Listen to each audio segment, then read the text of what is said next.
against Momochi. We're going to see more Nakale. We're going to see more Ryu.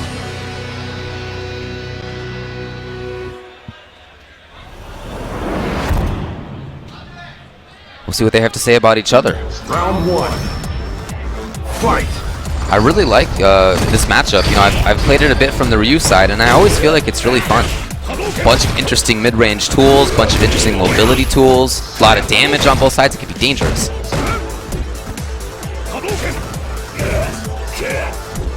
Interesting. Haitani playing that stay-away game right now. Seems like he says, you know what, Tokido, if you're willing to stay on the other side, I will as well. And that way, I can build some V skill meter. He got a little greedy there with the stand roundhouse rather than just sweeping out. Okay, air to air is paying off, and all of those, all those buttons, all of those V skills, I should say, are what made that work. Right. So Samson pops up again. Hair of flowing. No uppercut. Oh, that's gonna be counterable right there. Again, Tokido fishing with that stand roundhouse, but Haitani with a nice whiff punish on it. You know, Haitani just feels like he's playing comfortably. He's either far away or the stand short attempt. Yeah, he could have punished that. Didn't quite get it in time. Nice stand jab anti-air, of course. Nakale with that ridiculously amazing stand jab anti-air. I felt like Haitani was comfortable playing afar, like he was comfortable playing up close. The dreadlocks are back on.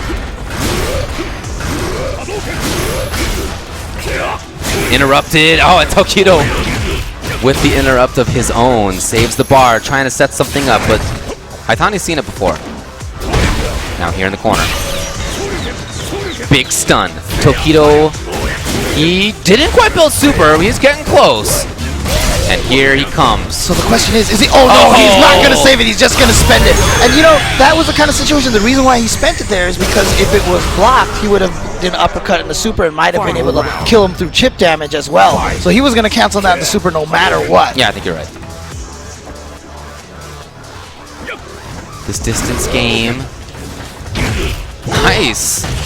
What a read there. EX just to make sure he could deal some damage. For Haitani, the goal of building up V-Trigger as fast as possible. Oh, well, hey, you know what? Still working. You're still getting red if you're getting hit. Alright. Oh, wow. Was that a punish? Because, I mean, he counter right hit. into the hurricane. Tokido, no anti-air, but he has corner at least for himself. Will he spend bar? Not yet. He's not going to spend it. Wow. Walks in for the frame trap, but nice block. Nice patience from Tokido. Again, no uppercut from Tokido. This pressure series, that's a lot of great damage lost. Super still ready. I don't think Tokido's going to take a risk on the fireball.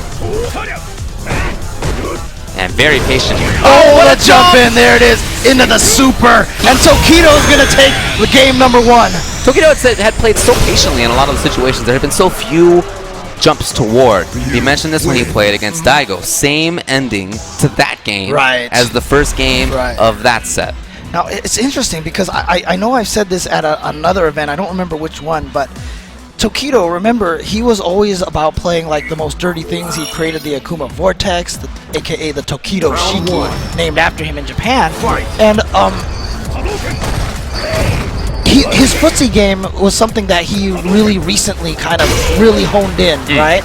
But what's interesting to me about that is I feel like you can see it because he gets jumped in on a lot than most players. Like as Ryu, he doesn't uppercut anti-air as much. That's so good. You know that Nakale's looking for the counter hit combo after down strong. Oh, perfect timing, and he gets the stun, builds some meter. Just goes for the simple 3-hitter, and he takes that round. He had that set up 3 times. One time we've seen Haitani crouching jab. One time we've seen the low short from Tokido, and that time we saw TP get blocked. So it seems like a nice situation for Ryu. But there are counters, of course. Haitani now, well, he was trying to pressure. Right back into doing so. Sweep! Little too far. Little too late, maybe, really, it was. The sweep trying to get things started. Interesting. Got to make it big. Yes. Oh, look at all that damage. But of course, again! That huge hand stretching out. to the dome of Ryu. So before Momochi was getting caught by that without the uppercut, now here we see Tokido. Like I said, it's interesting as a Ryu player. Like, I feel like he gets jumped in on more than other Ryus. He seems to have that focusing on the ground game, so he's not thinking about the anti-airs as much. I love that conversion. Stand short, EX. Yeah. Nice button timing. Yeah. Knowing exactly when to take up that space. Dive kick trying to get through is a good idea.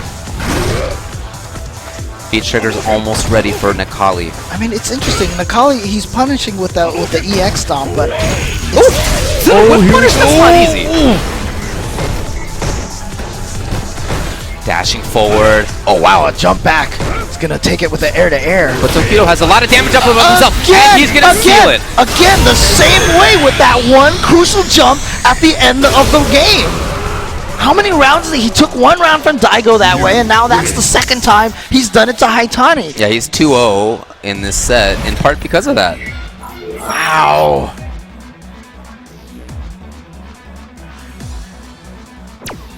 Round 1. Fight. Slowly moving. Yeah. And you see how much that builds down there on the bottom left. Already there's a bar of the V-meter.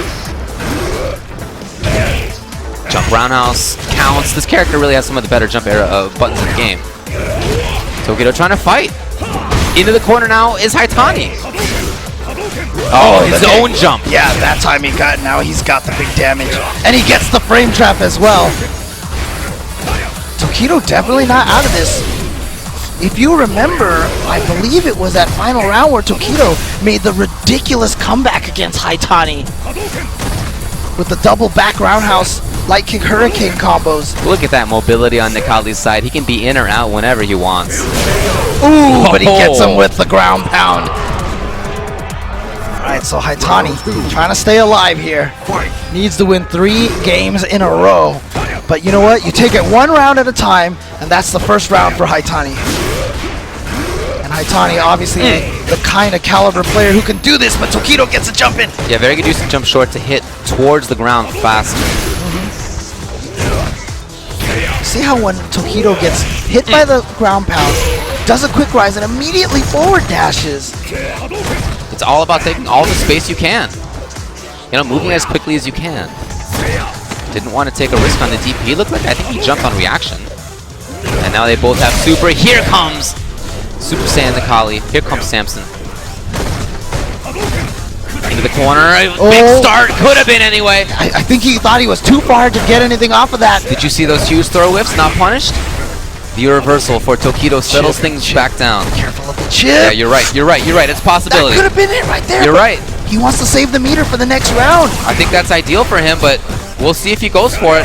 There's no view reversal, of course, from Nakali when he's in trigger. And now Nakali with all that meter. Tokido just take this round with the super, maybe?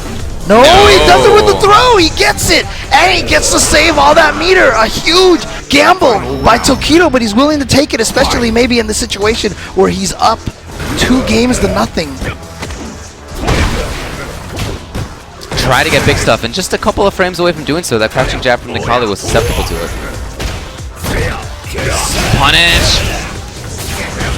Interesting choice, neutral jump. I think that's the first time that's been tried by Haitani. Match point, Tokido. And sitting on all that bar. Look at that. Haitani spending it on the EX stomps. He's been doing that a lot. I was about to mention that earlier when he does low forward EX stomp to punish Tokido's sweep. No super. I feel like that's kind of made it so that Haitani's had a harder time with comeback factor, and that should do it right there into the super. Tokido is going to send Haitani home with a 3-0 domination. Wow. That was, yeah, absolute domination. And, you know, Haitani certainly was fighting there. 3-0, maybe not quite as lopsided as it seemed at the time.